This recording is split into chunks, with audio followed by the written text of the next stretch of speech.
Hello and welcome to another episode of the SumerSports Show. I am your Wednesday host, Parker Fleming, here again this summer, continuing my series of interviews with smart football and sports analytics people. Got a great guest today, should be a good time. Just want to make sure that if you're listening here, you are subscribed to the YouTube channel, following us on Twitter at SumerSports, and signed up at our website, sumersports.com/the-zone.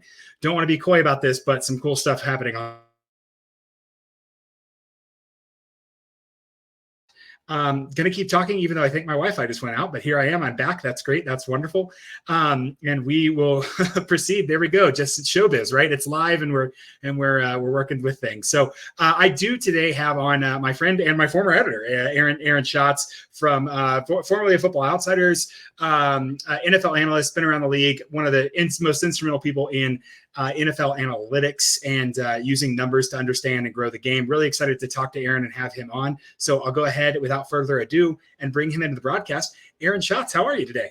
Hey, I'm good. I'm doing good. August is a good time to talk football.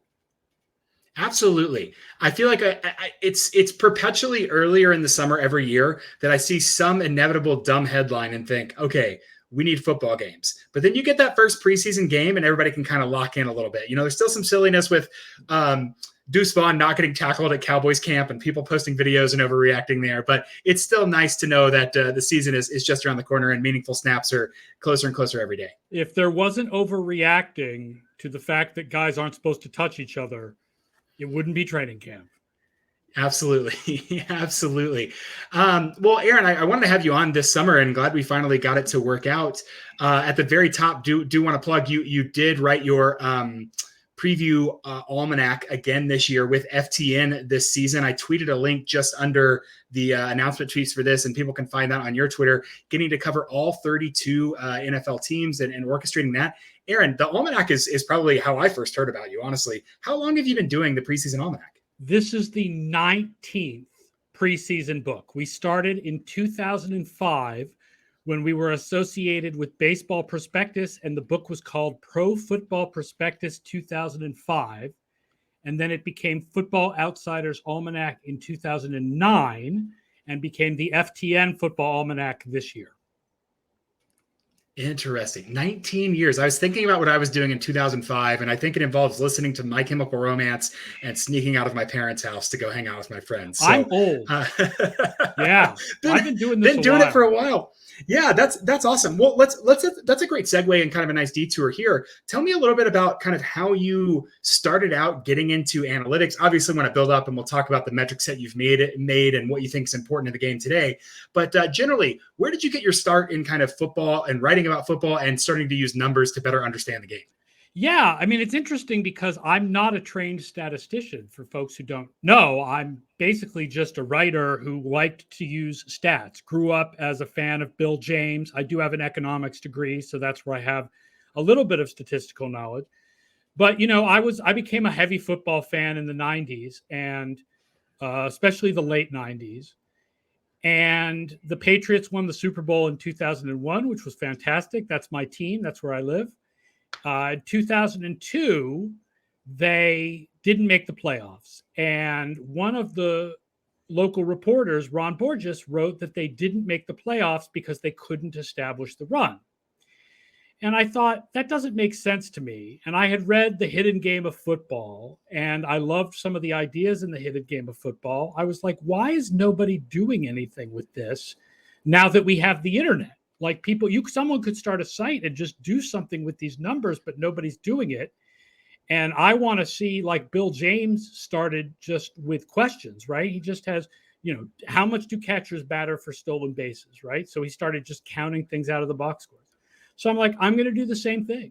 So I just started counting things out of the play-by-play to see whether establishing the run made any difference, right? If you ran the ball more in the first quarter, did it lead to more wins? And of course, the answer we all know now is no.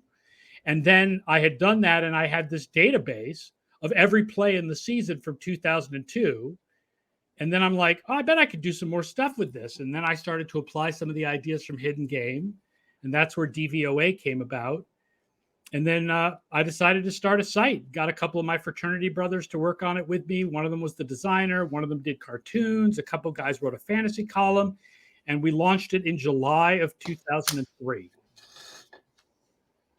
Dang, July of 2003. So it's funny to see. One, I'm pulling up. I think I have Hidden Game of Football here, and if I'm not mistaken, you have a Ford in the new edition of this one. Yes, so, there is a new cool re-release. Re-release Hidden Game of Football, where I did the forward. Yeah, this has been great, and this and Mathletics are kind of the two that I read and was able to say like, oh. Overall, I'm really think that I might be having Wi-Fi issues. I'm sorry if I come back and out there, Aaron. I apologize for that. Hopefully my connection is stable and it's not too bad on my end.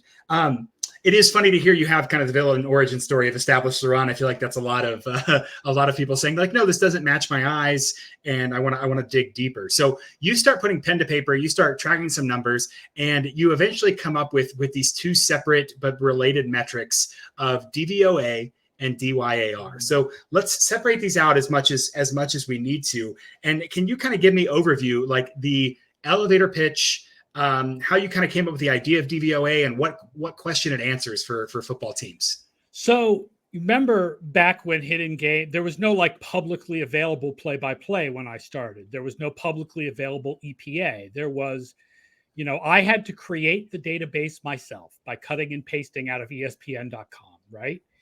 And Hidden Game of Football had this system of success points, right? That if you had a success on a play, it was 1 point. And then if you got 80% of the needed yards, it was 2, and 100% was 3. And if you got an explosive play was 4, and a turnover was -6. And I took that and I'm like, let's play with this. And I started to put together which players had the most success points.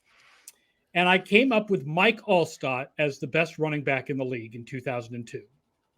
And that seemed weird to me. And that's when I came up with the idea of over average, because I'm like, Mike Allstott gets the ball in situations where he is likely to have success. So instead of comparing Mike Allstott, just how much success does he have, why don't we compare him to what the average running back does in the same situations? And that's where the baseline came in. And then I did the adjustments for opponent. And then I ended up with Priest Holmes as the most valuable running back of 2002. And that made a lot more sense.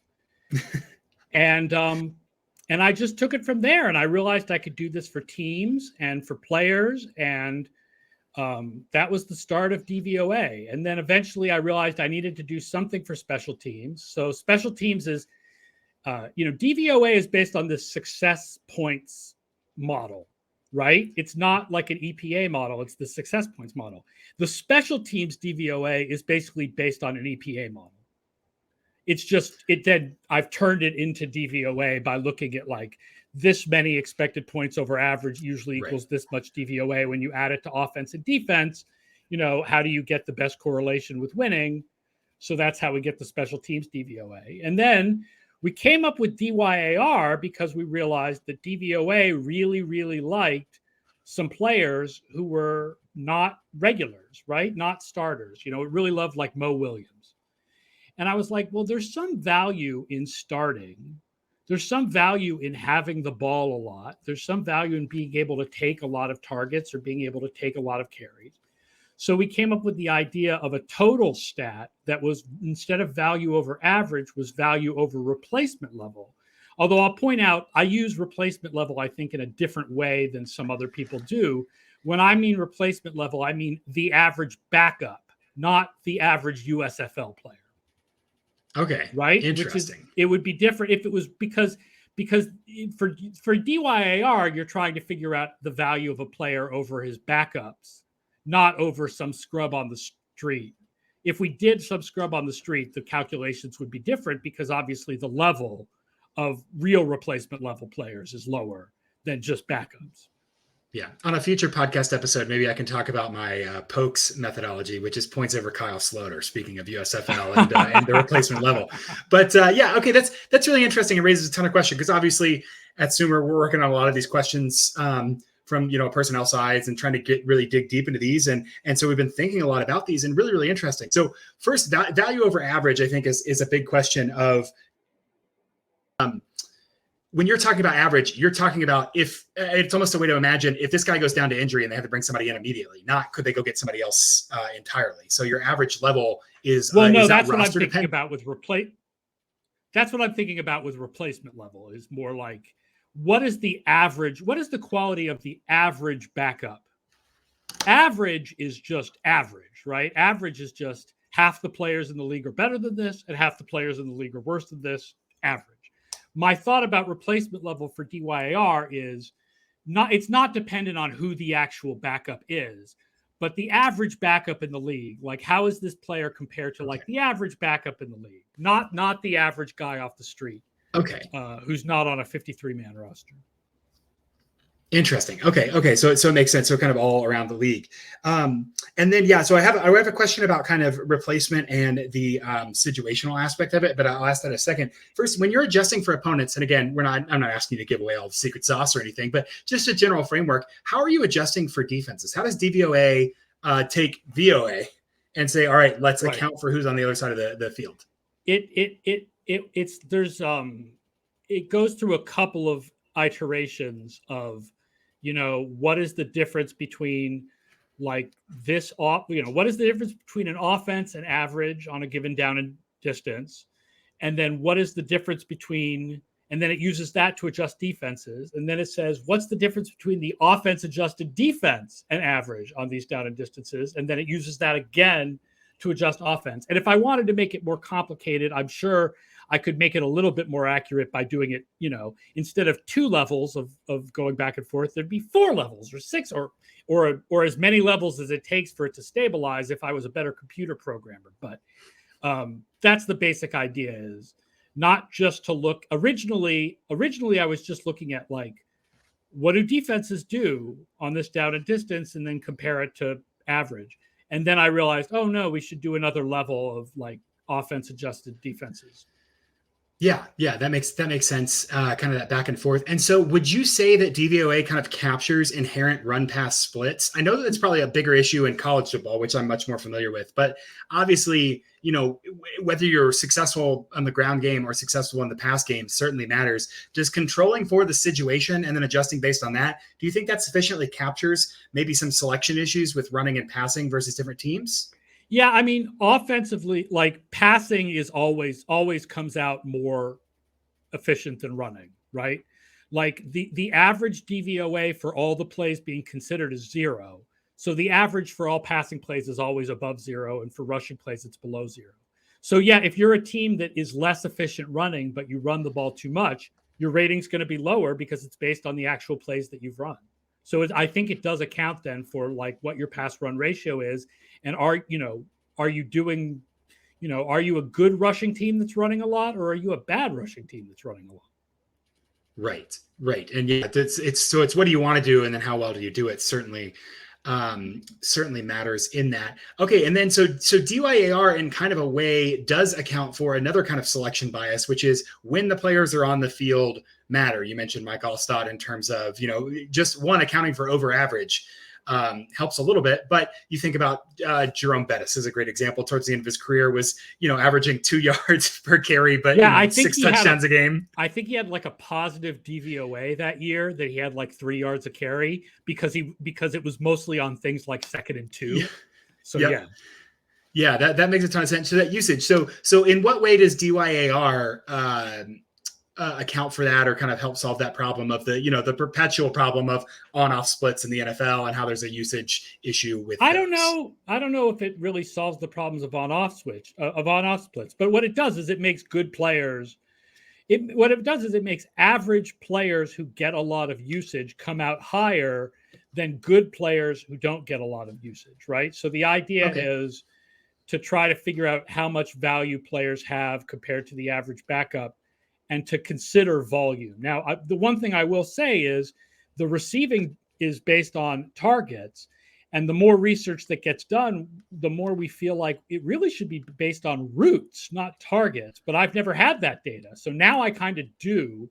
So I'm actually working on, or have worked on, a DVOA version of receiving that's based on routes instead of targets. And wherever my next home is, I'm going to unveil that and I'm going to try to adjust, keep that going during the season, because I think it's more accurate. The problem, of course, is we don't have that data for the past, right? I have DVOA going all the way back to 1981. We do not have route run data for, the Mike Quick.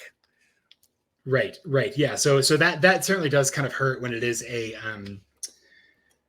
repetitive and looking backwards and trying to say, how can I couch all this in the data that I have looking forward?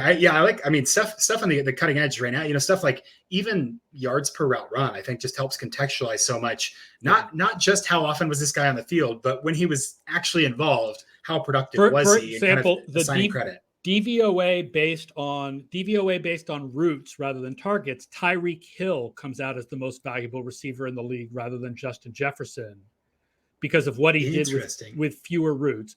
DeAndre Hopkins comes out much higher. Devontae Parker comes out much lower. Just to give a couple of examples of how things change. And the correlation from year to year, which doesn't mean everything, but suggests that it's more, that we're measuring something more intrinsic. The correlation from year to year is much higher than it is for the DVOA based on targets. So I am looking forward to introducing that and trying to program to do it during the season, because I do think it's an interesting, more accurate look at who's a good receiver, and because earning targets does matter. Yeah, absolutely. And presumably usage is more sticky year over year than the output or even getting targeted. And that also accounts for things like guy has a breakout season. Next year, he might get more gravity from the defense and more attention. And so his production numbers might be less, but because he's still out there, still running, has a lot of routes, he's getting covered. That's opening up pressure for the rest of the offense to be able to attack and kind of counterpunch. So we might see a discrepancy in his production without seeing a discrepancy in his. I'd love to be able to go back and do it for the past for a guy like Chris Chambers, who our numbers hate. Our numbers hate Chris Chambers because he had such a low catch rate and he was so inefficient, but he got lots of targets. So I'm curious what this would do for him, but we don't have route data for like 2003. Yeah. No, that would be ideal. That would be ideal. Okay. One more. I'll press just a little bit on this and then we can kind of move forward. But so one more issue, right? DVOA assigning to individual players. There are 11 people on the field. Right. Other linemen versus wide receivers or running backs. So when you say Mike Allstott, had the highest DVOA, or I guess he had the highest value, you said Priest Holmes has the highest DVOA. When I look at that, first question is that a descriptive metric of what he has done or a predictive look at what I expect him to do going forward? It's a little bit kind of a combination of both. It's sort of halfway in between, although I'm working on making it more predictive because I think that's what people are looking for from it. But it's definitely does not separate a player from his teammates or his surroundings, right? Like if you have a good quarterback, you'll be higher in DVOA. If you have a bad quarterback, you'll be lower. That's what's so impressive about guys who do so well with bad quarterbacks, right? Like, Steve Smith in his best years, right? Like, it's definitely like there's a thing in the book where we talk about how we can't separate the players. It's not like we're grading all the players and assigning this to the offensive line and this to the receivers and, looking at what receivers are doing when they're not targeted. And so, it is, like EPA, it's and like regular stats, it's, somewhat dependent on your teammates. Yeah, which, also, so is the game of football. Guess what? If you have a better quarterback, your team is going to be better. So certainly makes sense there. Interesting. Okay, so you've got DVOA, you've got DYAR, you've got the DVOA with routes run, kind of these improvements and tinkering. Those are great tools. Been tested for years, kind of give a very good, I like that you mentioned the leaderboard test at the very beginning of, hey, Mike Allstott at the top did not pass the leaderboard test, but Priest Holmes did. How do you take something like DVOA and look at a team throughout the course of the season and decide, hey, were they good? Were they bad? Is this a team that I expect to be better in the future, worse in the future? How do you use DVOA as a tool to kind of assess the quality of a team? I think that that's interesting. I mean, for offense and defense rather than player stats, like looking at team stats, it's more predictive than just like raw EPA, or certainly more predictive than like wins and losses. And you can see why, one of the advantages of DVOA from the very beginning is that it is play-by-play based. So you can split things up by down, or like look at just the red zone, or look at just certain situations. And that there's certain situations that tend to regress towards the mean. For example, that performance in the red zone is more important than performance overall, but it tends to regress towards whatever your performance is overall, right? If you're a bad offense, but you're good in the red zone, you are more likely to be bad in the red zone going forward. If you're a good offense, but you're bad in the red zone, you're more likely to be good in the red zone going forward, because what matters more is your performance overall. So third downs have sort of a similar effect, particularly on defense, less so on offense. So you can look at some of the splits and get an idea of where the team is going to get better in the future. Same goes for special teams, right? We know that field goals are very unpredictable. Returns and punts are much more predictive. So you can look at certain splits and get a better idea of where a team's going to be playing well in the future. Yeah, and then from there, you get broad brush with the team level DVOA, and then you can start to compare. I think that it's probably super useful to go in and say running back A has a 3.9 DVOA, running back B has a negative 0.45 EPA, right? With the same DVOA, sorry, right, with the same offensive line and the same scheme. Like when sometimes comparing players on different teams can be tough because their surroundings are different. But when you're comparing players on the same team, Joe Horn used to blow away the rest of the Saints receivers, right? It was like it was a testament to how good he was that he would have these positive ratings while the rest of the Saints receivers were terrible. Yeah, makes a ton of sense. That tools that help us better understand the game, help us peel back layers and kind of add some context are always super valuable. Want to ask you about the almanac and kind of what you look for predictively, like as you're previewing a season, a team. What are some market fundamentals that you're looking for? Before I do that, real quick, just want to remind you, see a bunch of people here watching right now. If you've got a question for Aaron, please throw it in the comments. Would love to ask him. Well, I think we'll find some time at the end here to answer some of those. So please, if you're on YouTube or on Twitter, any question you got for Aaron, throw it in there, and we'll try to make time to get to it. Yeah. So Aaron, writing the almanac, again, something you've done consistently, but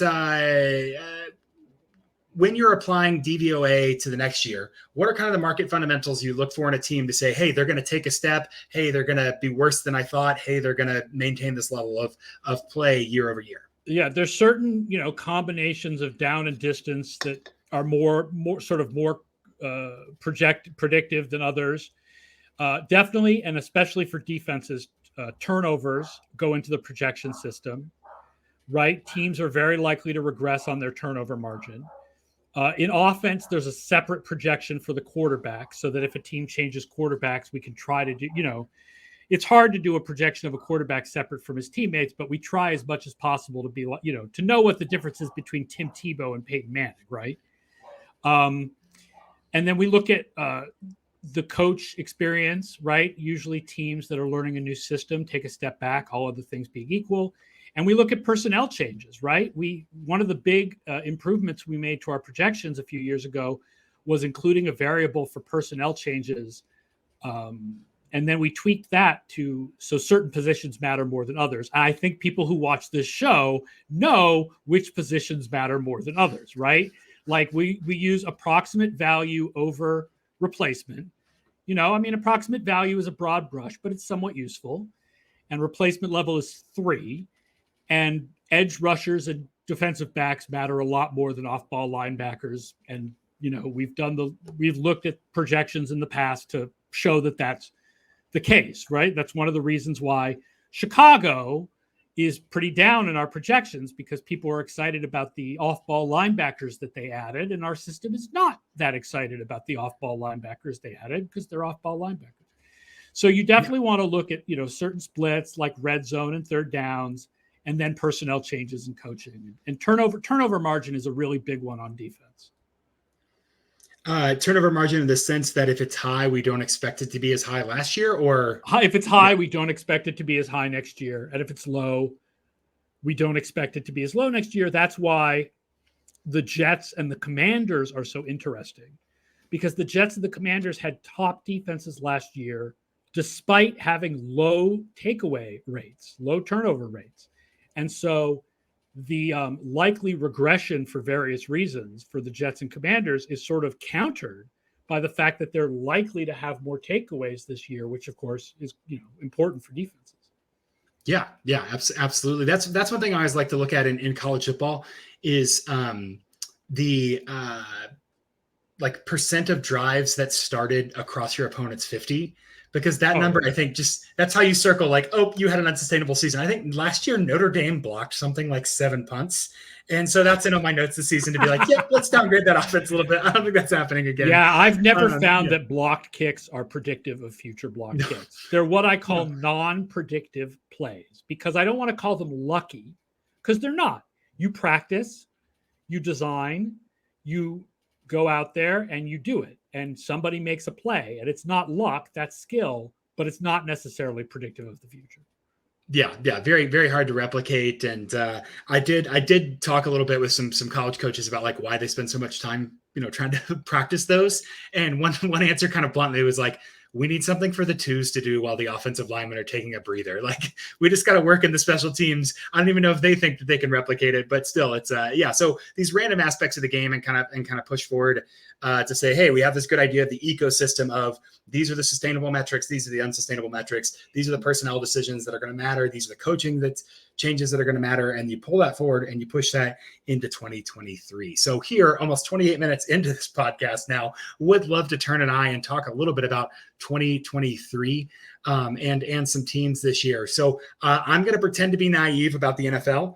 The one question I will definitely ask you is about my Titans. Again, I'm the most casual Titans fan in the history of the NFL.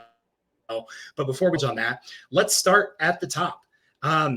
Aaron, why are the Chiefs not going to win the Super Bowl this year? I was going to say, that's stopping them. As a college fan, the most important thing I can tell you is that 21 years ago, the NFL figured out how geography worked, which is a problem in college right now. Look, time's not linear. Space is just a construct. They figured out that Atlanta was not in the West. Why are Kansas City not going to win the Super Bowl? From a projection standpoint, the answer is we have their defense declining a little bit. We still have them projected with the most we simulate the season 50,000 times. We have them projected with the most wins in the AFC, but we have Buffalo projected as a little bit better of a team. So, I mean, I'll admit part of my picking Buffalo for people who've seen my pick on other media sources is Buffalo, San Francisco, that a little bit of that is, I don't want to pick Kansas City yet again. But also, I think, Buffalo is our number one DVOA team in projections. They just, they have a hard schedule, so they don't have as many wins as Kansas City. Kansas City is the number one offense, and we know that offense is easier to predict than defense. So I'm more likely wrong about the Kansas City defense than I am their offense. Like, their offense is probably going to be at the top of the league, and the defense could be better than we think. But that's the answer is I'm not predicting them because the defense. Yeah, makes a ton of sense. And it is interesting to see how close kind of the AFC contenders have been there with, Buffalo and Cincinnati being, within a play of potentially beating Kansas City and Cincinnati, of course, being so close in the Super Bowl a couple years ago. One AFC team I've kind of looked at again, my college background, it makes me keep an eye on this. The Ravens making a pretty big change at offensive coordinator and bringing in Monken from the ranks to try and make the offense a little more explosive, a little more going forward. How do you account for a change like that where a guy moves up from college? And what do you expect the Ravens offense to do kind of from a statistical sense compared to where they were last year? I think we expect the Ravens offense to be better, but that's primarily because we expect them to have Lamar Jackson for most of the, Lamar Jackson's odds of getting injured are the same as every other quarterback. It's not like last year when he was injured. The thing about new coordinators is you really can't account for them in a projection system because except for the fact that they're new, because we don't have a track record of Monken in a lot of places to go, okay, we know that when Todd Monken joins an offense, that offense improves. Right. It's very rare that we have a coordinator or coach who does a certain side of the ball who has that many stops where you're always like, okay, this coordinator makes things better. The only one I can think of that I might put a special variable in for is Wade Phillips. Because Wade Phillips really has been in like 9 places and has a history of turning defenses around right away. But like this is like even Kyle Shanahan, right? The Atlanta offense was not good his first year there, right? It took him time for everybody to learn his system. This is part of why our Miami projection is not as high as people think it should be, because Vic Fangio does not have a history of turning defenses around immediately. It takes some time. When he went to Chicago, they were like the worst defense in the league his first year there. And then they were like the number 1 defense in the league, like his 4th year there.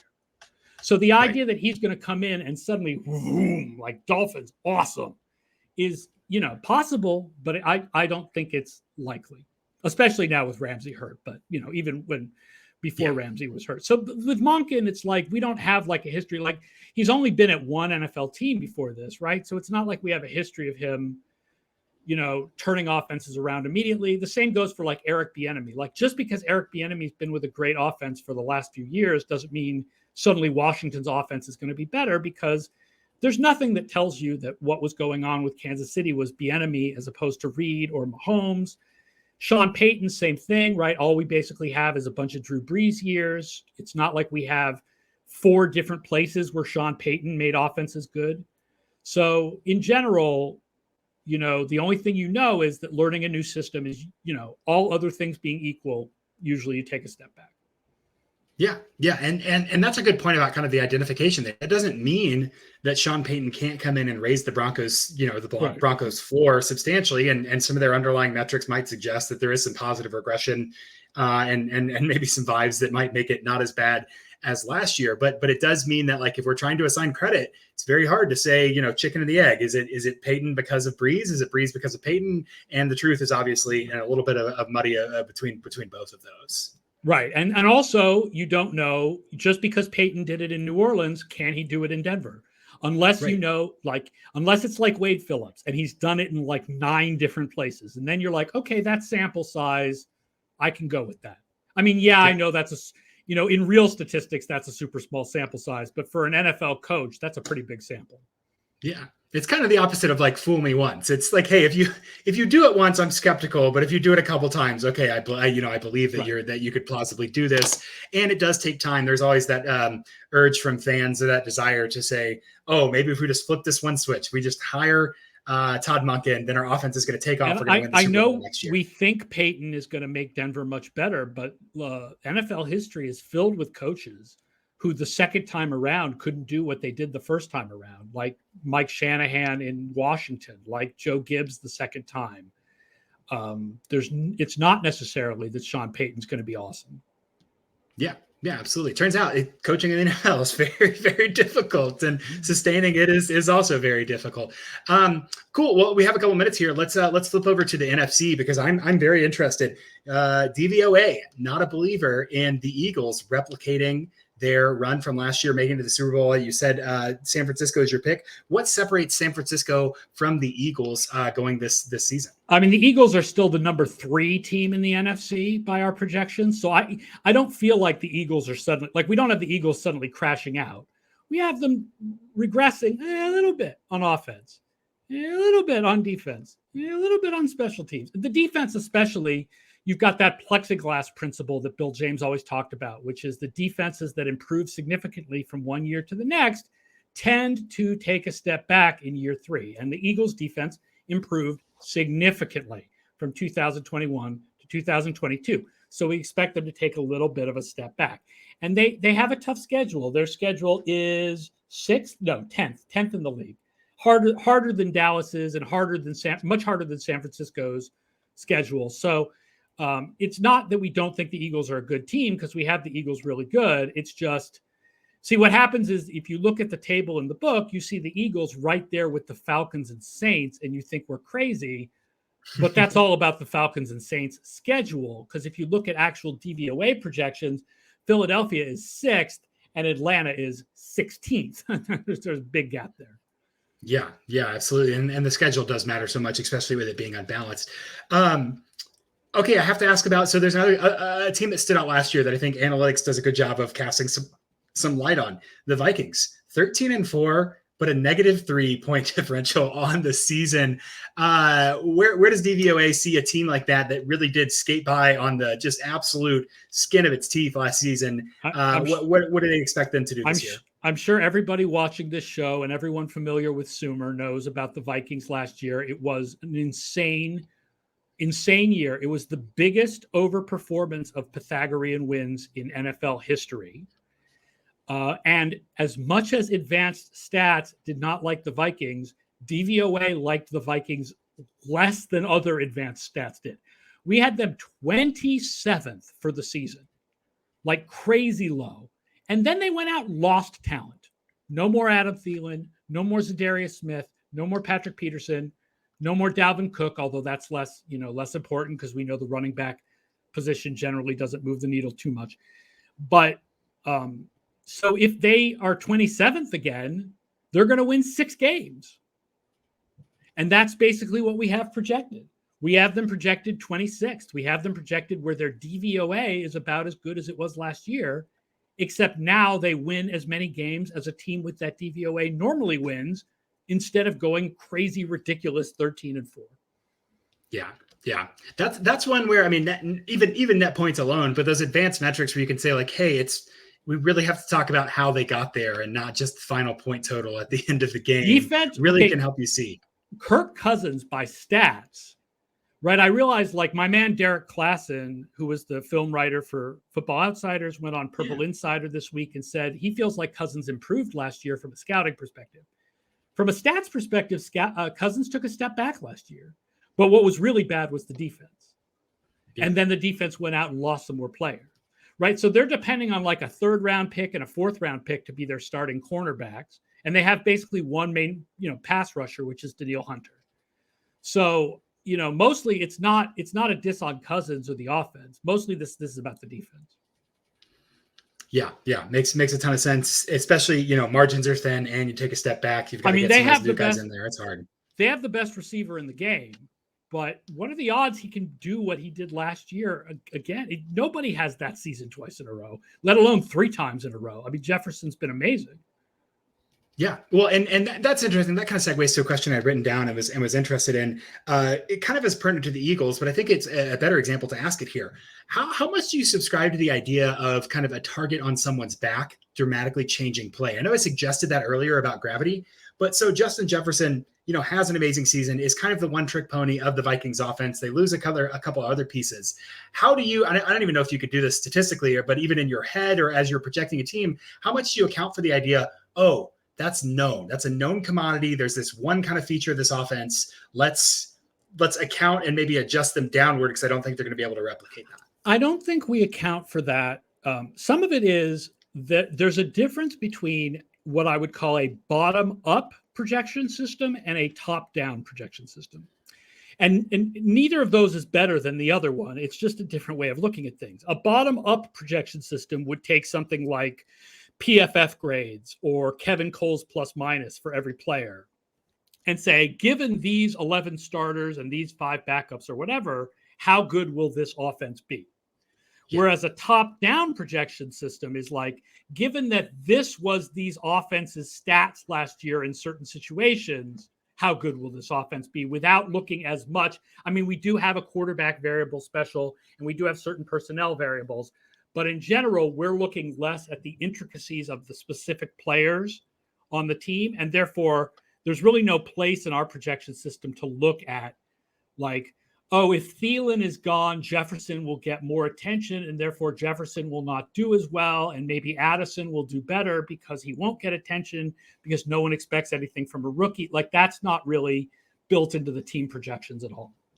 Yeah, and would be maybe a maddening exercise to even try to account for the levels there. I mean, again, that's part of why. I mean, this, my thing I've said for 20 years. That's why there's words next to the numbers, right? That's why we write a book of words that explain the numbers, because sometimes there are things like that, or I'm worried about Mike McCarthy's play calling that aren't in the numbers, but you want to say it. Yeah, absolutely, and love that approach, and certainly vibe with that approach. And I think it's the way to do that. Almost like a Chicago School of Economics kind of thing, where we don't have theory without evidence, but we don't have evidence without theory. We need all that together to better understand and fully know what's going on. Aaron, got one or two questions I want to get to here that are in the queue. Before we do that, one team that's going to surprise us, good or bad, in the almanac, and don't tell us your reasoning. Make us go to the almanac. I just want to know who's going to surprise me. Cleveland. Ooh, we might follow up on that, because I think we might have similar thoughts there. Interesting. Cleveland going to surprise. To read more, gotta go get that almanac at FTN from Aaron this fall. Okay, let's do. I've got a couple in here. Anybody else that's watching, you got a question for Aaron? Throw it in here. We might have time for one or two more, but I will get to both of these. Dexter Davis asks two here. One, he says, I'm a biostatistician looking to get into football analytics. What languages are you programming in? I think Aaron's answer to that might be a resounding, it really doesn't matter. I'm very old school. Like I said, I'm not a trained statistician, and I'm really a writer who got into using numbers. Numbers are my colors. They're the colors in my palette when I paint a picture, but I am a writer first and foremost. So, I mean, the God's honest truth is I still do a lot of stuff in Excel, but I also use R. And so I can't tell you, I'm not taking a position in the R versus Python debate. I'll just say, if you're young and you want to get into this, you better learn either R or Python. And if I was 20 years younger, I'd be a lot better at R and Python than I am now. Absolutely. And I would just say we use R and we use Python, and it doesn't matter. If you know something, use that. And odds are, if you're smart and analytical minded and you need to learn the other tool, you can. I wouldn't focus on tools generally. His second question, a little more applicable to you, Aaron. I think top 2 to 3 books to read to learn more about football analytics after you read Hidden Game of Football. That's so I mentioned really interesting question. Yeah, go ahead. What were you going to say? I was just going to say, I mentioned Mathletics. Wayne Winston, Scott Nestler, who works at Sumer, director of research and development, helped do a rewrite of Mathletics that just came out. That's a really, really good one I would recommend too. They have a bunch of football stuff in there. Anything else you've got, Aaron? I mean, I recommend the Football Outsiders Almanac, obviously. It's the honest truth is that all the analytics work is online. It's never really turned into a lot of books. I mean, Casey Joyner wrote a one-off book at one point, and we have the almanac every year, but there's no like one book that's like, this is where all the analytics is, in part because so much stuff has been done in just the last few months. Like, I've been approached to write like an evergreen book, like a this is all of football analytics in one book type book. And so much has changed. So much changes in a few months, especially with next gen stats being available now, that like by the time I'd be done with the book, some of it would already be out of date. So the best stuff is really online, and just follow the right people on Twitter or Threads or whatever, and obviously I'm a big fan of following me, but follow Sumer, and there's the PFF people, and there's lots of good stuff being done, and most of it's online, not in books. The one book to really read is Hidden Game of Football. Yeah. I think that's totally fair. And again, just having a mindset of, hey, I'm reading this to understand how to ask and answer interesting questions in football analytics is super important.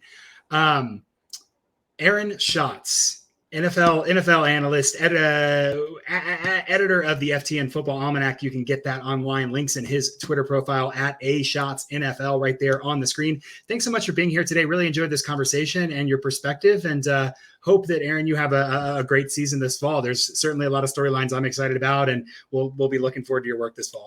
I'm ready. Figure out next couple of weeks exactly where I'm going to be for the new season, but it will be somewhere. DVOA lives on. And thanks for having me. Love all the stuff that Sumer's doing. So it's good to be part of the show. Appreciate it so much. Thanks everybody for watching. Make sure you like, subscribe, review, all that fun stuff. Share the show with a football person that you know that likes the game. And other than that, we'll be back next week.